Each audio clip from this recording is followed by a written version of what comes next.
Thank you for tuning in. This production is brought to you by the Dead Roots.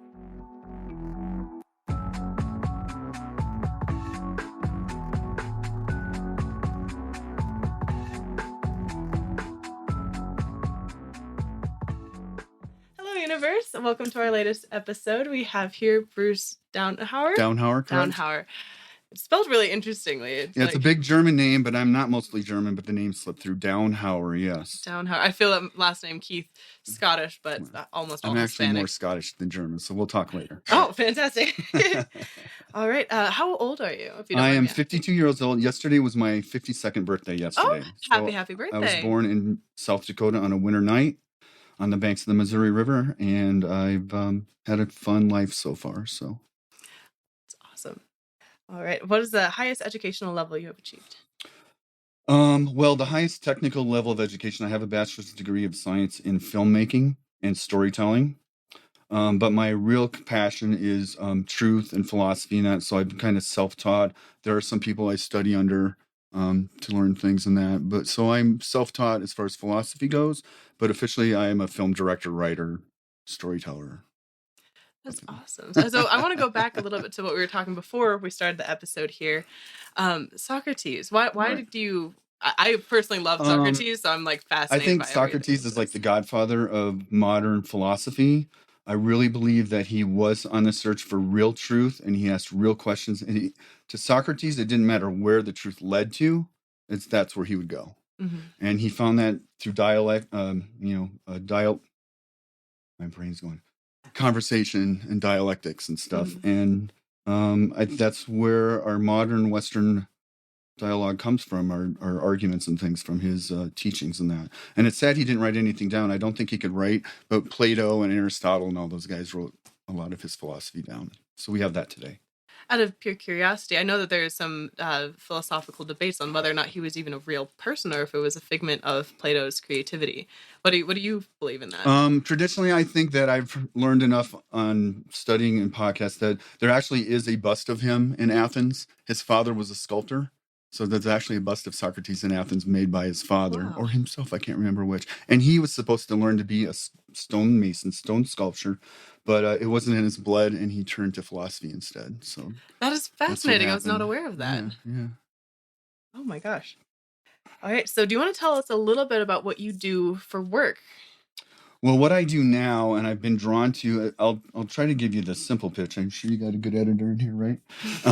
Growing up, my dad worked at a state mental hospital, and so I was exposed to very different kind of people, different demographic of people with mental disorders and these disorders and that, suicidal. But he worked with these people, but they had a swimming pool, and they had a gym, and they had a bowling alley, and they had all this cool stuff. And I would go there with my father and swim this, but he would introduce me to his clients and his patients and things, and I got to know them and befriend them, and they would come to our house at Christmas and things like that. So I was always comfortable with a not so normal population of people. And as I was going to college, funny enough, I just slipped into the caregiving role, and I started working with autistic people in the 90s.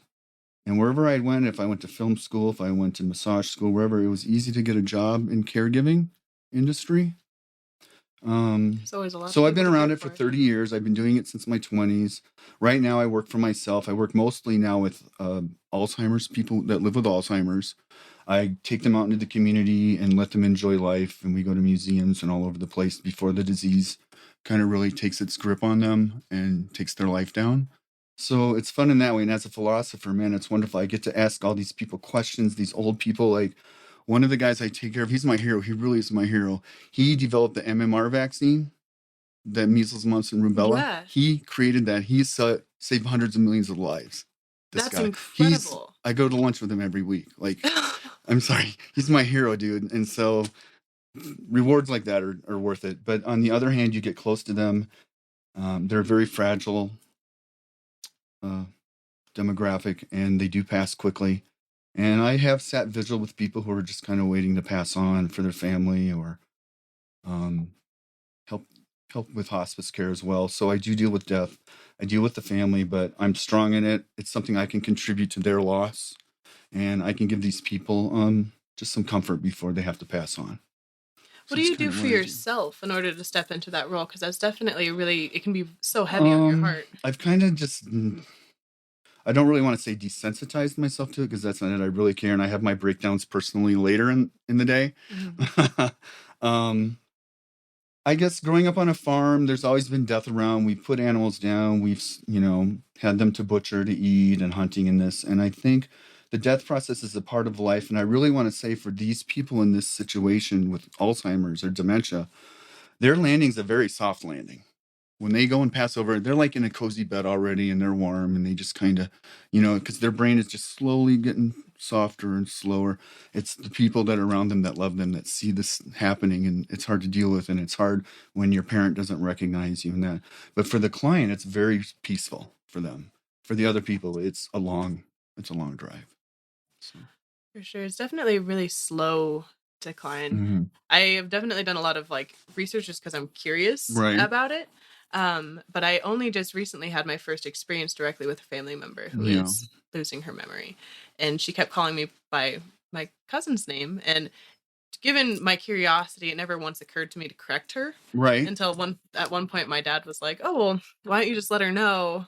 I'm like, she knows perfectly well who I am in her heart. Right. My name doesn't make that much of she a means difference well to her. and she loves you. Exactly. But it was definitely a very fascinating interaction to have because we had such a different relationship growing up. She was not very nice to me. Right. But for years and years before. Years and years and years. And so I hadn't seen her for, I don't know, 6 or 7 years before I recently saw her. And she was exactly the grandmother I'd always wanted to see from her. And I didn't know that that's what I wanted until I saw that. And she was just telling me all these fun stories about her past and how much I didn't know she was a little bachelorette for a while down in Florida. I had no idea about those kinds of things.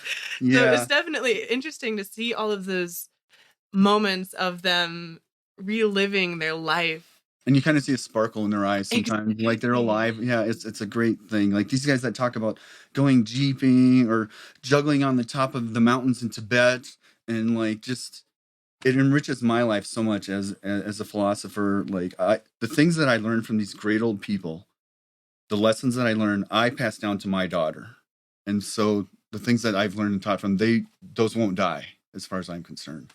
So, and that's kind of why I'm here today. I want to impart some of these things that I've learned, and I put those in a few books I think I sent to you there, and they're kind of like one-liners, more like Ben Franklin's little quote of good life living lessons. But I'm very honest and very straightforward. I'm getting off on a tangent, so let's get back to it. Yes, I get close to people. I lose people. I love them. It hurts.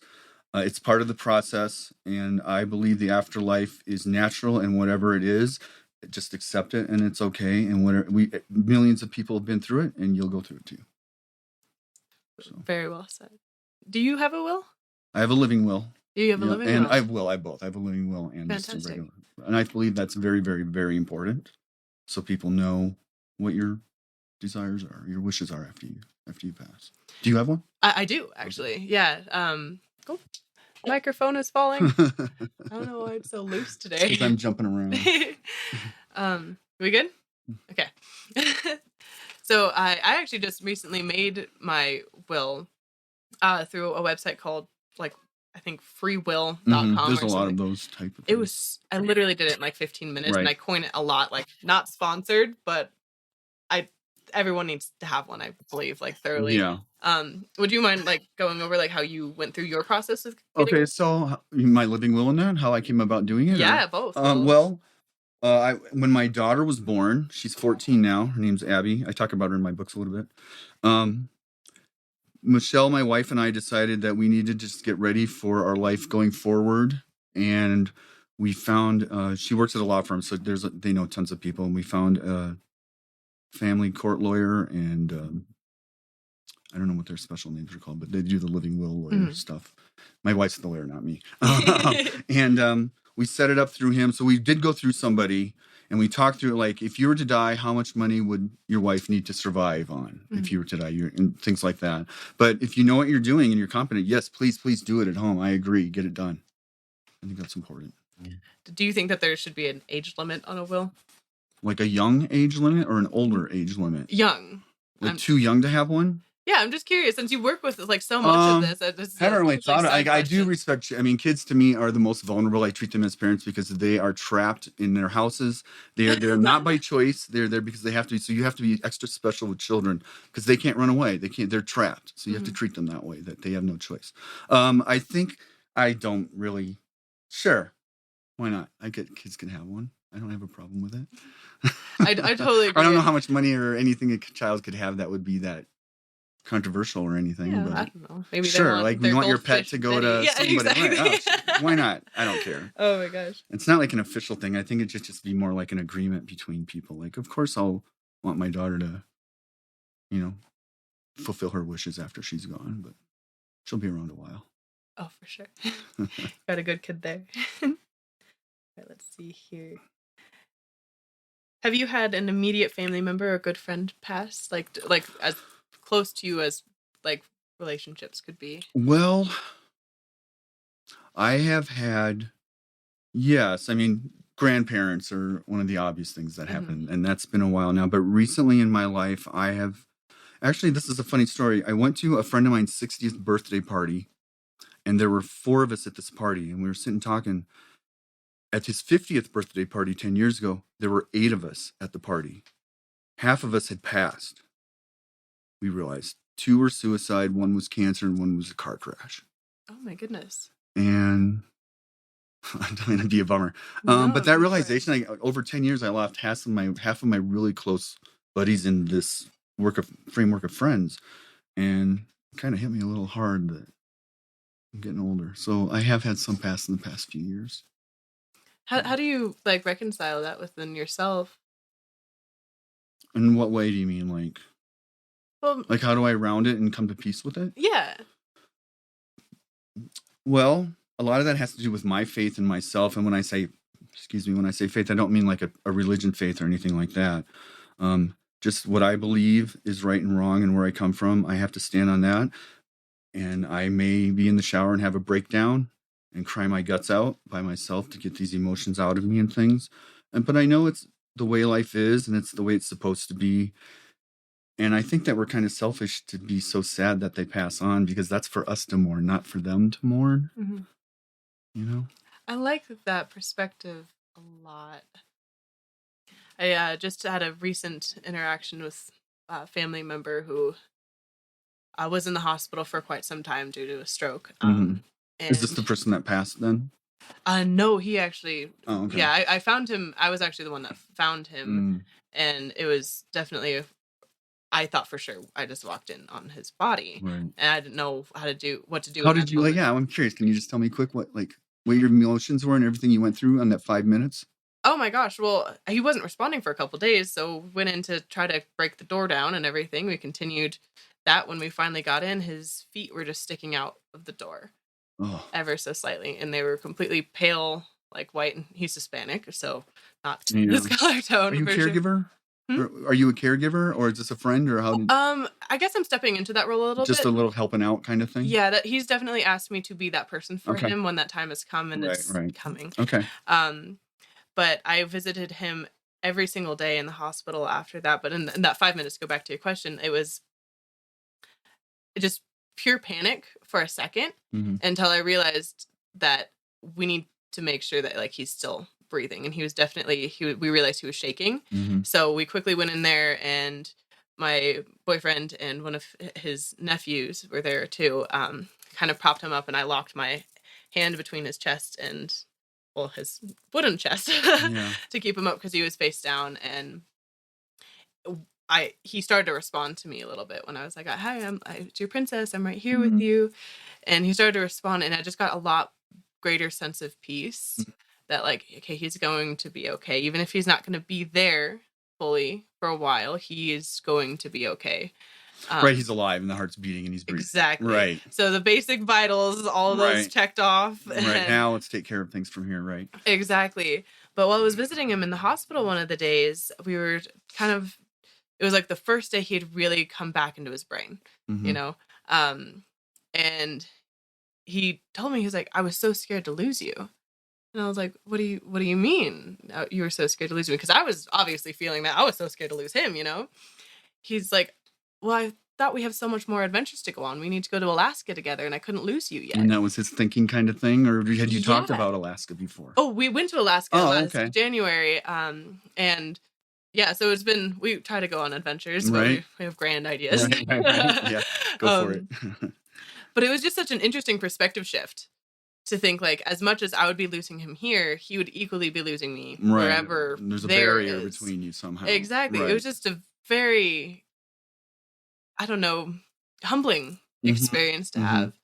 And I'm sure you have a lot of experiences like that as well, where there's just like a perspective shift or some words that just really spoke a lot to you. Would you mind sharing some of those? Oh, wow. Yeah, I'm just trying to think of... sorry. If you'd like to participate in this week's interactive Instagram question, how old were you when you first grasped the idea of mortality? Comment your answer on our Instagram page at The Dead Roots. Going blank here. I'm not a good interview right now. I'm tired. Let's get back into it. Okay. A mind-changing thing or shift perspective from somebody. Well, there are a lot of small moments where I would talk to these really brilliant, wonderful old people, but in this case, it was an old gentleman, super smart guy, traveled the world. He put in engineering systems for cities and all this stuff. And he patented 100 different things and just a brilliant man. But his most important wisdom that he had about everything was just, be there for your family, be strong, try to find what the right thing is before you do it to make sure it's the right thing. Like, that was a big one. Like, we all want to help the world and be activists in the world and save little Timmy or whatever.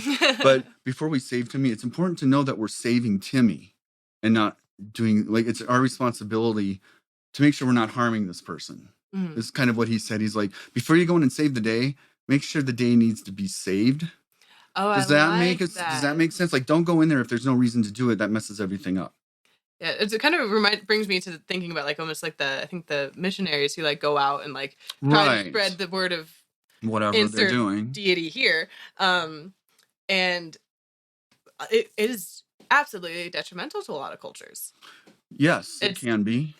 But when there is a need there, these communities can flourish. They, like, bring them gardens and schools, and so it's like, I love that. Like, if you want to save the day, like, make sure the day needs to be saved. Like, that was, or like, just say, here's another example. Like, if someone's bullying somebody else and then you come in there and you beat them up because they're a bully, dude, make sure that they're the bad guy and not the other person. Do you know what I mean? Like, make sure be responsible is actually what I'm trying to ask, is be responsible with your actions and the outcomes of them. You may mean it well and intend well, but you have to look at what happens afterwards. And I think that gets lost, and that causes a lot of problems in our society a little bit. Oh, for sure. We're really easy to point the finger, but every time you point the finger, there's 3 pointing back at you. Right. So you definitely have to make sure you have all around respect for the situations you're coming into. Have you ever had a close call with death personally? Like, yeah. I actually didn't growing up, I didn't think I was going to live past 40. So when I got to be 45, I kind of didn't know what I was supposed to do with the rest of my life. So now I'm finding myself investing and trying to get back on track. What was the question again? Like, if you've ever had, like, an out-of-body experience kind of thing, or a close call with death, either that I can say that, well, I have this experience. Oh, actually, I have 2 good experiences for it. Well, I have almost, like, got run over by a boat, and I have almost broken my neck getting flipped over a motorcycle, and I have come close. Like, there's times when I've been on the top of a roof of a barn 50 feet in the air over the edge where I just splat. I could have died easily. I've done that a lot of times. But this is actually this will tie into what you asked me before too, like a really changing moment in my life about death and stuff. And I had this dream one night, a very vivid, lucid dream, that my daughter Abby was young at that time. And in my dream, she got hit by a car. And I was out there and I was holding her body. And I was just thinking to whatever God was, please take me in. Like, this is real to me. My experience was, this is happening. My daughter's dead. And and you see in the movies, please take me, please take me, please take me. I'll give my life for her or whatever. And I went through this experience of losing my daughter. And then, man, I'll tell you, it was like a movie. I woke up and it was like, I don't believe there's a man up there setting the scene for future or anything God like that. But I do believe there's energies and powers and things that we have to yield to. And I woke up and it was like God said, okay, here's your second chance. Like I experienced my daughter's death, and then I woke up and God snapped his fingers in my experience and said, okay, here she is. She's back. You can have her back. You get another shot with her. That was my experience. Gosh. Wow. I got like chills. So I feel like God gave me my daughter back to a degree, but it was through an experience, through a dream. She wasn't hurt at all. So well, it's definitely a hugely emotional experience to like face that reality, that possibility of that reality. So I think that's the closest I can profound. come to that actually happening in real life or whatever. I feel like a lot of people always go over like the bargaining when they're facing some sort of right, like I'll follow you if you help me, or is that what you mean? Like bargaining with God or whatever? Yeah, well, whoever. But you got to remember though, like all these people say, like, oh, you know, I was in a place I was being covered by mud and I prayed to God and he saved me and blah, blah, blah. But what people forget is, what about the people though that didn't live and got covered by mud and prayed to God? You never hear about them. You know why? Because they're dead. I mean, yeah, right? Like the what is it? Like the winner always writes the history right, or writes something. History, like, right? Yeah. Exactly. And so you got to forget, there's people that pray to God that don't make it as well. And you know, I talked about, like I said, I'm a chaplain at my Masonic lodge, and a chaplain there doesn't really mean like directly a man of God that studied or went to monastery or anything like that. It's helping your brothers that believe in a kind of a God together in peace and helping through their hard times and their hard troubles and that. And the reason we believe in the God, any kind of God, like my God's different from your God, different from his God, is I forgot where I was going with the God thing. Anyway, we can all assemble and we can be peaceful. And the reason we all believe here is the reason that we believe in a God is believing in something bigger than us and more humbling than us. Like, for instance, for me, my God is natural law. I must obey gravity. I must. There's no way around it. I can resist it. I can yell at it. I can swear at it, but I have to obey it. That's God. Okay. And that's natural law. It's kind of how I define what God is. You have to obey God. You have to obey natural law. And that applies to morality as well. To be a hypocrite, these rules apply to you, but not me. Being a hypocrite, that is immoral. That is dishonest. And, you know, that is not godly. So when I say God, I mean in peace. And when I say evil, I mean something that is going to harm the future of our children. Like anything that harms your kid's future and my kid's future and all our kids' future, anything that's harmful to that, that's what I consider evil. It could be political policy. It could be religion. It could just be home dynamics. It could be anything. But anything that harms our children, and this comes back to the non-aggression principle, peaceful children raised peacefully have a peaceful environment, and there's prosperity and there's wealth for more people in that society. And it's not perfect and it's not a utopia, but it is a good path to peace. And that's why I'm all for the children. I was a child who was molested and abused as a child and had to live through all that and deal with all that. And I'll talk about it because my daughter's dealing with some tough things right now. But a peaceful childhood would have made my life totally different. Like it would have changed everything. I had to learn all of these lessons and all of these, you know, like you're asking me, oh, I'm so grateful for this, to be able to talk to someone about it. Thank you so much for this opportunity. I appreciate it.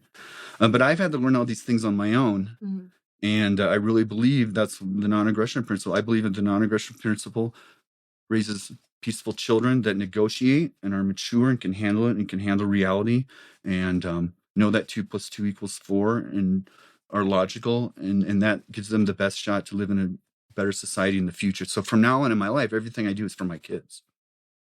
It's like, I can't remember what part of the 5 dialogues it was where he was going over like, what is pious, right? Right. Piety or whatever. Yeah. Piety. Yeah. I just feel like I read a lot, but I'm super dyslexic. So there's a lot of words I don't say out loud until I try. And I'm like, I'm not sure. Is that right? Yeah.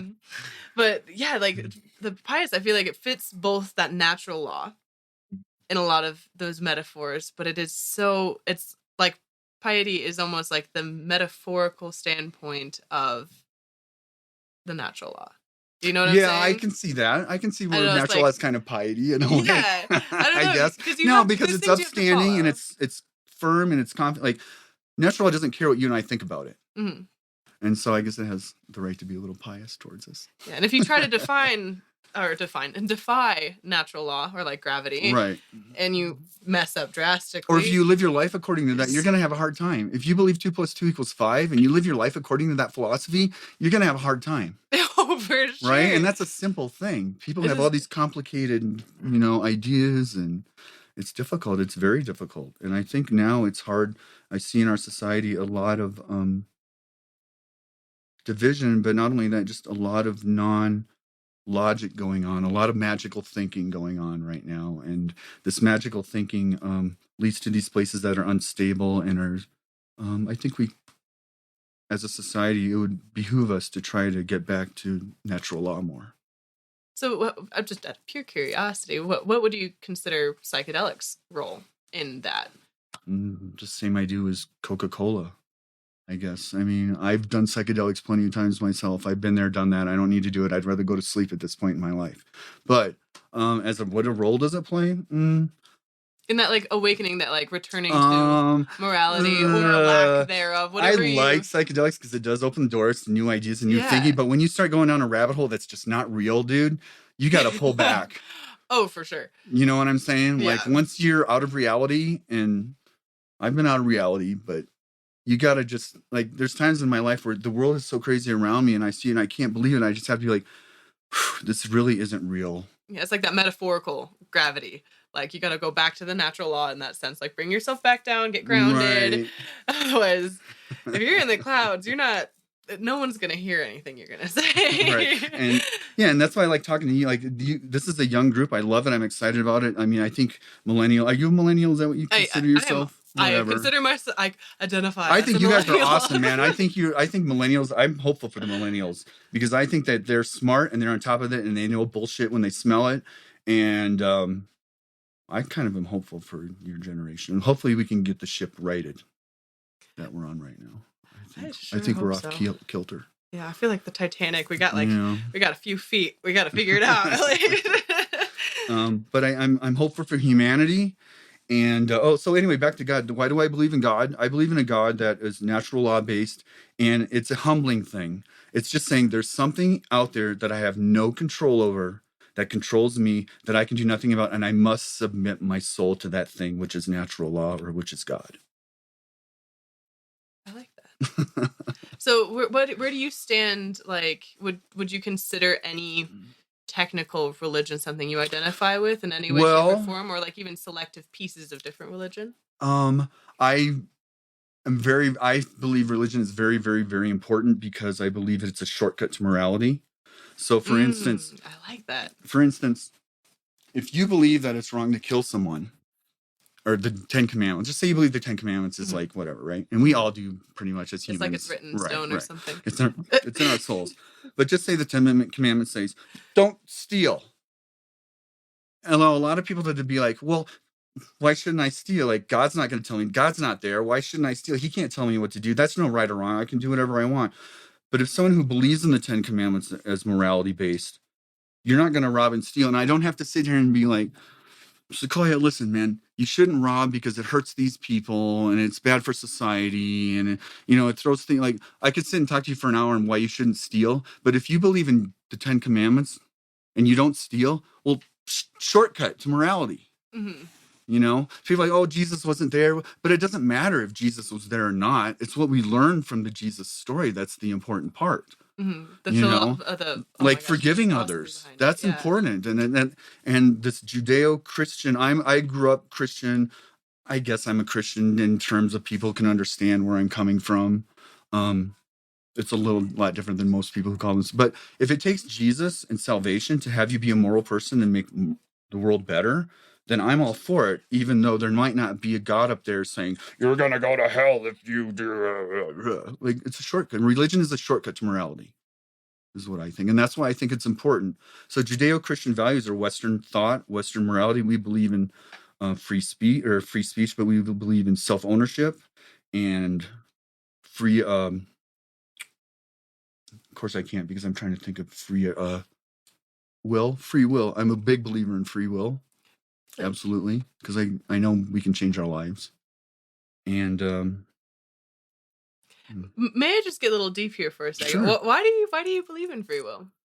I challenge that. Well, just well, the devil's first thing advocate is that purposes. it doesn't matter if I do or not. I live as if I do because it doesn't change anything. I love So I can that. think I'm free-willed and it makes me feel good, but I might not be, but it doesn't matter anyway because I just do it.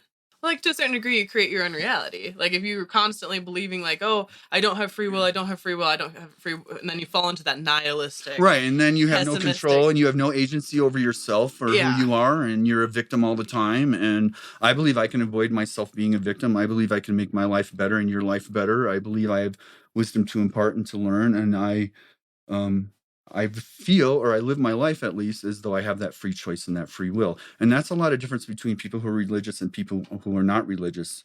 It just tends to be people who are atheistic in nature, that they're not... Oh, what were we just talking about? Free will. Yeah. Religious people tend to believe in free will more because they believe you can do good and you can do bad, and you're accountable for your actions, good or bad. Atheists tend to be more collectiveness and think like people are not responsible for their actions and they're victims of their society more. No, I mean, this is general, being sloppy with it here. It's messy. But in general, that's how they tend to be, I think, in that attitude. Where do you feel like agnostic individuals fit into that? Well, pick a lane. I'm kind of like, you want both. Like, pick a side and stick there. I don't care if you're right or wrong, but agnostic is kind of an easy way out, I think. I don't care if someone is or not. I mean, it's good to question it. I'd rather them be agnostic and question it and look and try to find out and just be like, but I think most people say it just to not have to deal with it overall. That's a new perspective for me. I like that thinking, though. It's definitely...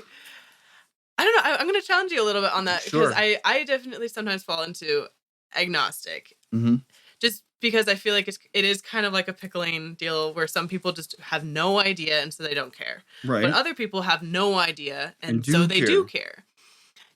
I feel like I fall into that second category because I follow Santa Muerte, I follow Buddhism, I follow like all of these other things. Like, my family was raised Catholic, but my dad's side was Christian. Right. So there's all these like intermingling things that spark my curiosity.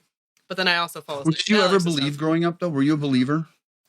Oh, absolutely not. So going back to my grandmother, actually, she was incredibly religiously abusive. So I had a lot of interactions with her that left me to fight religion adamantly for years because it was a place of hell for me. Right, and I hate people that do that. And she believed by the time I was like 5 or 6 that I was a Wiccan, that I was going to be a Satan worshiper and all this stuff, and that I needed saving. Wow. So she'd take me to the church after hours with her friends. Nothing like reinforcing negative behavior. Exactly.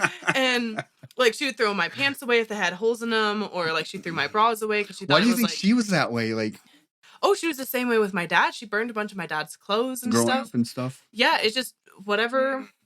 She was in a lot of denial about her upbringing as well. She was orphaned and then raised here in the U.S. in a Christian orphanage. Right. So there's a lot of different abuse. I'm sure she went through that. She probably doesn't register as abuse because the times were so different. Right. That was just like, you do right or you don't. Right. And you get a little slap on the wrist or... Yeah, and now we see that coming down to you, right? So I've done a lot of research on this, and I've studied a lot on it, but I do believe childhood trauma leads to dysfunction. Later. It doesn't matter what the trauma is. It can be whatever. You could be kidnapped, or you could just like have your dog die on you. I don't know. It could be somewhere in there. I don't know what, but the childhood trauma really, really creates dysfunctional adults. Oh, and the adults try to regulate, and that's why there's a lot of drug abuse and alcohol abuse and eating disorder abuse and that. And that's not the problem. Isn't the alcohol? The problem is the trauma underneath the alcohol that's trying to mask. Oh, completely. And I like that you added eating disorder into that too, because I feel like a lot of people kind of sideswipe that one. And I feel like, because I battled with anorexia and bulimia for a lot of years. I'm glad you're doing great. Still battle with a little bit, but that's just any habit, right? I guess. Okay. No, that's okay. But a lot of that definitely stemmed from the same period where my grandma started to step in that same... Right. Oh, yeah. It's seeking that sense of control. Or that right. Sense of I can control this and nobody can tell me what to do. And so therefore X will be the outcome of it.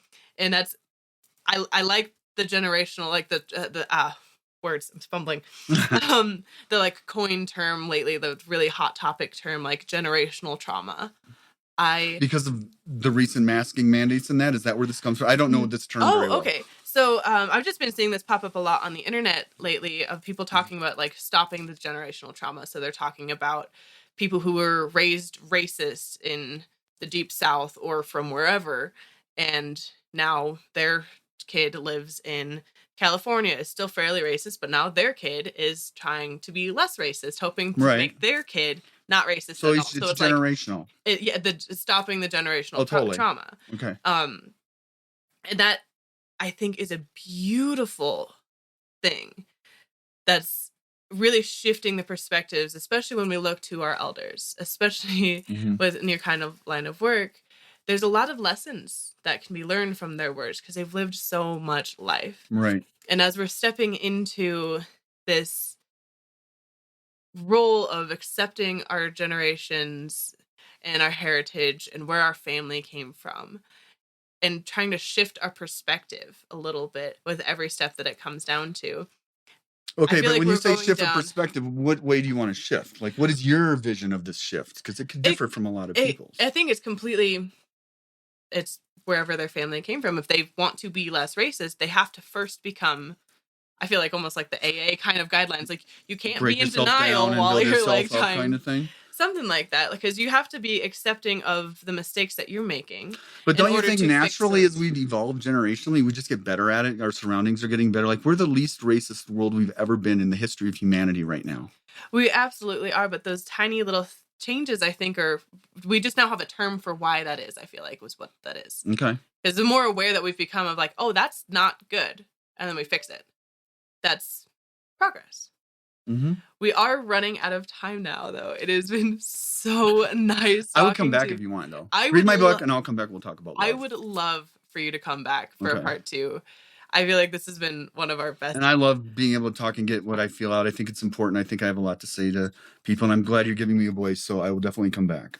Oh my gosh. Yeah, you will be welcome back. We'll definitely schedule you in. Perfect. I'm so excited. Thank you guys all for tuning in to this episode of Mortality Diversity. Again, this is Bruce Dauenhauer. Got it. All right. Do you want to mention a couple of the books you've written? Well, I'm a philosopher for a while. I've written some morality books. They're easy reads. They're really just kind of insights to life and that.